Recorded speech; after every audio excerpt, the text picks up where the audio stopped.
Hello guys, आज हम लोग पढ़ेंगे इन्वायरमेंट। और इन्वायरमेंट में आज का हमारा टॉपिक है जैव विविधता का संरक्षण, कंजर्वेशन ऑफ बायोडाइवर्सिटी। लेकिन इससे पहले आज की टॉपिक से रिलेटेड कुछ क्वेश्चंस मैंने आपके सामने रखे हैं।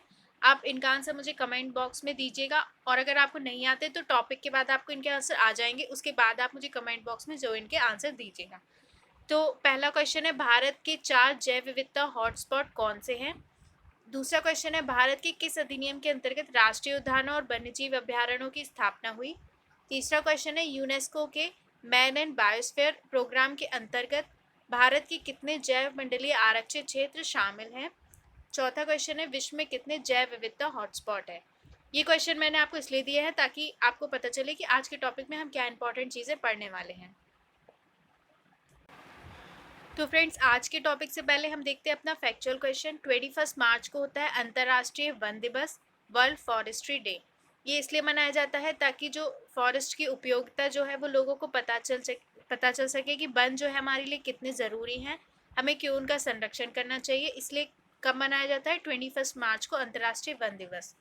तो हम अपना आज का टॉपिक देखेंगे। देखिए, जैव विविधता का संरक्षण संसाधनों के सतत उपयोग को सुनिश्चित करता है। मैंने आपको लास्ट वीडियो में पढ़ाया था बायोडाइवर्सिटी, जैव विविधता क्या होती है। हम आज भी देख लेंगे। देखिए, इजी वर्ड में बताती हूँ आपको। एक क्षेत्र में जितने तरीके के अलग अलग तरीके के जंतु, एनिमल्स, पेड़ पौधे पाए जाते हैं, उस हम कहेंगे कि जितने ज़्यादा तरीके के पाए जाएंगे, हम कहेंगे उसकी बायोडाइवर्सिटी, जैव विविधता बहुत ज़्यादा है। ठीक है, अलग अलग तरीके के। और जहाँ पर बायोडाइवर्सिटी जहाँ ज़्यादा होती है, वहाँ का पारिस्थितिकी तंत्र होता है जो होता है वो वहाँ का उतना स्थायी होता है।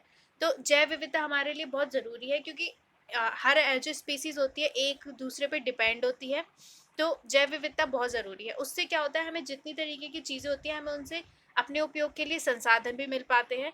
तो अगर हम उनका अत्यधिक उपयोग करते जाएंगे तो जो निर्भरता है एक की दूसरे पे, वो ख़त्म होती जाएगी और एंड में हमें भी नुकसान होगा। इसलिए हमें जो अपनी बायोडाइवर्सिटी है उसका संरक्षण करना चाहिए, और उसका उतना उपयोग करना चाहिए कि वो दोबारा उत्पन्न हो पाए।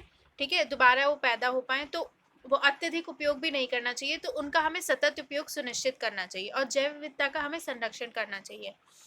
ठीक है, तो इसलिए क्या, जैव विविधता का संरक्षण इसलिए आवश्यक है ताकि हम संसाधनों के सतत उपयोग को सुनिश्चित करें।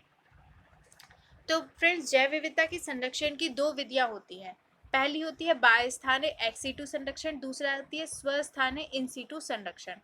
तो फ्रेंड्स, ये क्या होती है? देखिए, बाह्यस्थानीय संकटोत्पन्न पादप एवं जंतुओं को उनके प्राकृतिक आवास से अलग किसी स्थान पर संरक्षित करने का तरीका बाह्य स्थानीय संरक्षण कहलाता है।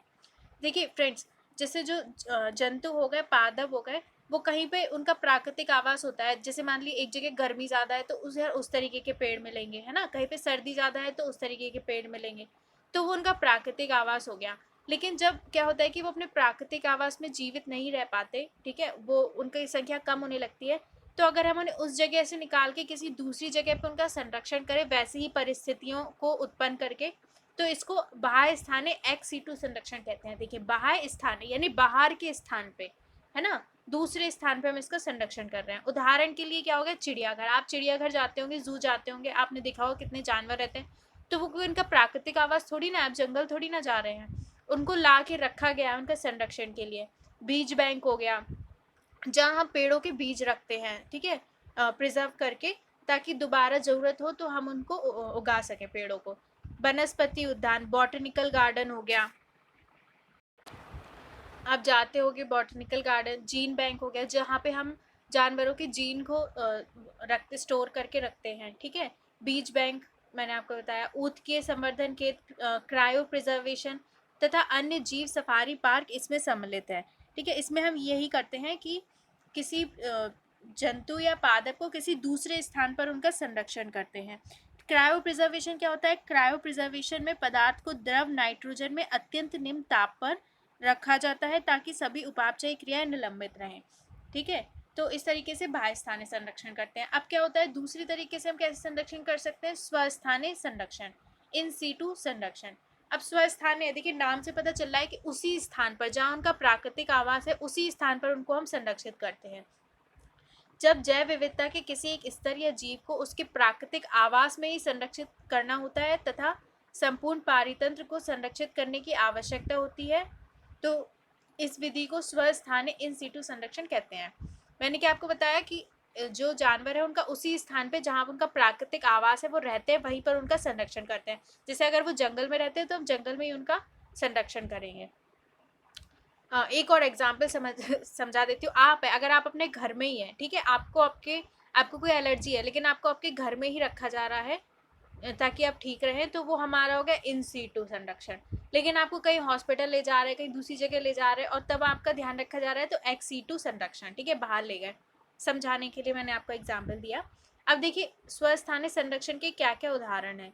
राष्ट्रीय उद्यान, नेशनल पार्क, वन्यजीव अभ्यारण्य, जैव मंडल, आरक्षित क्षेत्र, ठीक है, आरक्षित वन, संरक्षित वन, पवित्र उपवन और झीलें, ये सब हमारे इन सीटू संरक्षण के एग्जाम्पल हैं। अब आप गए होगे, नेशनल पार्क गए होगे, और भी जगह गए होगे, इन सब का अभी मैं बताऊंगी ये सारे क्या हैं। देखिए पारिस्थितिकी दृष्टि से काफी उत्पादक क्षेत्रों को जैव विविधता हॉटस्पॉट कहते हैं। जिस जगह की बायोडाइवर्सिटी बहुत ज़्यादा होती है ना फ्रेंड्स, मतलब वर्ल्ड में जहाँ जहाँ बहुत ज़्यादा बायोडाइवर्सिटी होती है और वो बहुत वनरेबल होती है, मतलब उसका संरक्षण बहुत ज़रूरी होता है, उनको हम कहते हैं जैव विविधता हॉटस्पॉट, ठीक है, क्योंकि वहाँ की जो बायोडाइवर्सिटी जो है वो बहुत ज़्यादा है और वो बहुत इंपॉर्टेंट है। इसकी संख्या वर्ल्ड में तो 36 है। मैंने भी आपको क्वेश्चन में पूछा था कि वर्ल्ड में कितने हॉटस्पॉट क्षेत्र हैं, तो 36 है। भारत में भी 4 जैव विविधता हॉटस्पॉट हैं। कौन कौन से हैं? पश्चिमी घाट, ये श्रीलंका केरल के पास पड़ता है पश्चिमी घाट, ठीक है, वहाँ की जैव विविधता बहुत ज़्यादा है। इंडो वर्मा क्षेत्र, भारत और म्यांमार का लगा हुआ क्षेत्र है इंडो वर्मा क्षेत्र। पूर्वी हिमालय, आपको पता होगा जहाँ पे हमारा नॉर्थ ईस्ट रीजन आता है, पूर्वी हिमालय और सुंडालैंड, ठीक है, ये हमारे लिए बहुत इंपॉर्टेंट जैव विविधता हॉटस्पॉट है। फ्रेंड्स सुंडालैंड आता है जहाँ पर हमारा अंडमान निकोबार का निकोबार क्षेत्र है, वहाँ पर आता है। तो भारत में 1972 में आया था वन्य जीव संरक्षण अधिनियम, ठीक है, जिसके अंतर्गत राष्ट्रीय उद्यानों और वन्य जीव अभ्यारण्यों की स्थापना हुई। ये मैंने आपको अभी क्वेश्चन पूछा था, ये इंपॉर्टेंट है, कई बार आ जाता है कि राष्ट्रीय उद्यानों और वन्य जीव अभ्यारण्यों की स्थापना किस एक्ट के अंतर्गत हुई थी, तो 1972 के वन्य जीव संरक्षण अधिनियम। जबकि जैव मंडलीय आरक्षित क्षेत्र यूनेस्को के मैन एंड बायोस्फीयर कार्यक्रम के अंतर्गत शामिल किए जाते हैं। भारत में कितने 18 जैव मंडलीय आरक्षित क्षेत्र में से 11 क्षेत्र विश्व नेटवर्क द्वारा मान्यता प्राप्त हैं। भारत में कितने हैं यूनेस्को के मैप कार्यक्रम के अंतर्गत जैव मंडलीय आरक्षित, तो 18 है, और 11 को विश्व नेटवर्क द्वारा मान्यता प्राप्त है, ठीक है। अगर आपसे पूछा जाए कि लेटेस्ट कौन सा इसमें शामिल हुआ था, तो कंचनजंगा इस सूची में शामिल होने वाला नवीनतम 11वां जैव मंडलीय आरक्षित क्षेत्र है। इसके अलावा इन सीटू संरक्षण में आरक्षित और संरक्षित वन भी शामिल आते हैं, ठीक है। इन सीटू मैंने आपको पढ़ाया था, रिजर्व फॉरेस्ट और प्रोटेक्टेड फॉरेस्ट, आरक्षित और संरक्षित वन भी आते हैं। इन दोनों में क्या अंतर होता है? इन दोनों में अंतर होता है कि जहाँ आरक्षित वन में जब तक अनुमति ना हो तब तक कोई मानवीय गतिविधि संपन्न नहीं की जा सकती, जबकि संरक्षित वनों में जब तक मना ना हो तब तक कोई भी मानवीय गतिविधि संपन्न की जा सकती है। तो कौन से ज़्यादा प्रोटेक्ट किए गए हैं? आरक्षित वन, ठीक है, रिजर्व्ड फॉरेस्ट जो है वो ज़्यादा हमने संरक्षित किए हैं, मतलब उनको ज़्यादा, क्योंकि जब तक उनमें अनुमति नहीं हुई, जब तक गवर्नमेंट कहेगी नहीं, तब तक कोई भी मानवीय गतिविधि नहीं हो सकती।